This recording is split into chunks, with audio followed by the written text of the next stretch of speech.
രാഹുൽ മാങ്കൂട്ടത്തിന് അനുകൂലമായൊരു പിന്തുണ കോൺഗ്രസ് പാർട്ടിക്ക് അത് ഇപ്പോൾ നമ്മൾ കാണുന്നില്ല, പ്രത്യേകിച്ച് സാമൂഹ്യ മാധ്യമങ്ങൾ ഇപ്പോൾ നമ്മൾ കാണുന്നില്ല. അതിൻ്റെ ഒരു പ്രധാനപ്പെട്ട കാരണം ഈ കേസിൽ രാഹുൽ മാങ്കൂട്ടത്തിലെ പ്രധാന പിന്തുണക്കാരനായ ഒരാൾ ജയിലിൽ കിടക്കുന്നതുകൊണ്ടുകൂടിയാണ്. അദ്ദേഹം ഒരു 30 സെക്കൻഡ് ജയിലിൽ കിടന്നാൽ അത്രയും ഗുണം എന്നുള്ളതാണ് അവർ ചിന്തിക്കുന്നുണ്ടാവും. രാഹുൽ മാങ്കൂട്ടത്തിൽ വിഷയം തീർച്ചയായും ഗൗരവമുള്ള ഒരു വിഷയം തന്നെയാണ്, ഒരു തർക്കം അതിലില്ല. കോൺഗ്രസ് എന്ന പാർട്ടി പ്രതിരോധത്തിലായി പോയിട്ടുണ്ട് ആ വിഷയത്തിൽ. കാരണം അവർ നടപടികൾ സ്വീകരിച്ചു, അദ്ദേഹത്തെ യൂത്ത് കോൺഗ്രസ് അധ്യക്ഷ സ്ഥാനത്ത് പുറത്താക്കി, പാർട്ടിയിൽ നിന്ന് പുറത്താക്കി എന്നൊക്കെ പറയുമ്പോൾ പോലും വലിയ തോതിലുള്ള പിന്തുണ കോൺഗ്രസ് അണികൾക്കിടയിൽ രാഹുൽ മാങ്കൂട്ടത്തിൽ ഉണ്ടായിരുന്നു. അടുത്ത ഈ സമയത്താണ് നമ്മളത് കുറഞ്ഞതായിട്ട് കാണുന്നത്. ഇപ്പോൾ രണ്ടാമത്തെ കേസ് വരികയും, രണ്ടാമത്തെ കേസ് റേപ്പ് കേസാണ്. ആദ്യത്തെ റേപ്പ് കേസാണ്, നമുക്ക് പൂർണ്ണമായിട്ടും പറയാൻ കഴിയില്ല. റേപ്പ് FIR ഇട്ടിട്ടുണ്ടെങ്കിൽ പോലും അതിൽ ഫസ്റ്റ് ഇൻഫർമേഷൻ സ്റ്റേറ്റ്മെൻറ്റിൽ റേപ്പ് എന്ന വാക്കല്ല ഉപയോഗിച്ചിട്ടുള്ളത്. പക്ഷേ ഇതങ്ങനെയല്ല, ഇത് റേപ്പാണ്. അപ്പോൾ ആ കേസ് പൊങ്ങിവരുകയും ചെയ്യുന്നതോടുകൂടി രാഹുൽ മാങ്കൂട്ടത്തിന് അനുകൂലമായൊരു പിന്തുണ കോൺഗ്രസ് പാർട്ടിക്ക് അത് ഇപ്പോൾ നമ്മൾ കാണുന്നില്ല, പ്രത്യേകിച്ച് സാമൂഹ്യ മാധ്യമങ്ങൾ ഇപ്പോൾ നമ്മൾ കാണുന്നില്ല. അതിൻ്റെ ഒരു പ്രധാനപ്പെട്ട കാരണം ഈ കേസിൽ രാഹുൽ മാങ്കൂട്ടത്തിലെ പ്രധാന പിന്തുണക്കാരനായ ഒരാൾ ജയിലിൽ കിടക്കുന്നതുകൊണ്ടുകൂടിയാണ്. അദ്ദേഹം ഒരു 30 സെക്കൻഡ് ജയിലിൽ കിടന്നാൽ അത്രയും ഗുണം എന്നുള്ളതാണ് അവർ ചിന്തിക്കുന്നുണ്ടാവും.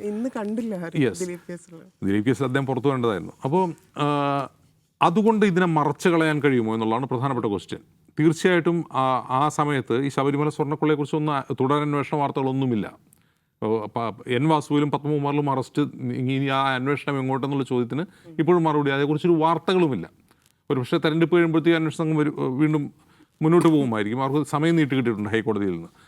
അപ്പോൾ ഇപ്പോൾ രാഹുൽ മാങ്കൂട്ടത്തിനെ അറസ്റ്റ് ചെയ്യാതിരിക്കുന്നതോടുകൂടി ഈ തെരഞ്ഞെടുപ്പ് കഴിയുന്നവരെ അദ്ദേഹത്തെ ഇപ്പോൾ ഒരു കേസിൽ അറസ്റ്റ് തടഞ്ഞിട്ടുണ്ടെന്ന് തോന്നുന്നു, അല്ലേ? ഒരു കേസിൽ അറസ്റ്റ് തടഞ്ഞിട്ടുണ്ട്. ഇപ്പോൾ അദ്ദേഹം പിടികൂടപ്പെടുന്നതുവരെ, മുൻകൂർ ജാമ്യത്തിലൊരു തീരുമാനമാകുന്നതുവരെ, അല്ലെങ്കിൽ അറസ്റ്റ് ചെയ്യപ്പെടുന്നതുവരെ, തെരഞ്ഞെടുപ്പ് കഴിയുന്നവരെ അതങ്ങ് നീണ്ടുപോയി കഴിഞ്ഞാൽ പ്രധാനപ്പെട്ട തെരഞ്ഞെടുപ്പ് അജണ്ട, തെരഞ്ഞെടുപ്പ് വിഷയം എന്ന് പറയുന്നത് രാഹുൽ മാങ്കൂട്ടത്തിലായി മാറും എന്ന് LDF കണക്ക് കൂട്ടുന്നുണ്ടാകും. പക്ഷേ രാഹുൽ മാങ്കൂട്ടത്തിൽ വിഷയം കൊണ്ട് മാത്രം മറപ്പിച്ച് കളയാൻ കഴിയുന്ന ഒന്നല്ല, ആളുകളുടെ ശ്രദ്ധ തിരിക്കാൻ കഴിയുന്ന ഒന്നല്ല ശബരിമല സ്വർണ്ണക്കൊള്ള. അത് കുറെ കൂടി ആഴത്തിൽ ഈ രാഹുൽ മാങ്കൂട്ടത്തിൽ വിഷയത്തിൽ എന്നുള്ളത് ഒരു ഇരപിടിയനായ ഒരാൾക്കെതിരായിട്ടുള്ള രോഷം മാത്രമാണെങ്കിൽ മറ്റതങ്ങനെയല്ല. ഓരോ വ്യക്തിയെയും ഓരോ വോട്ടർമാരെയും പേഴ്സണലി സ്വാധീനിക്കുന്ന ഒന്നാണ് സ്വർണ്ണക്കൊള്ള.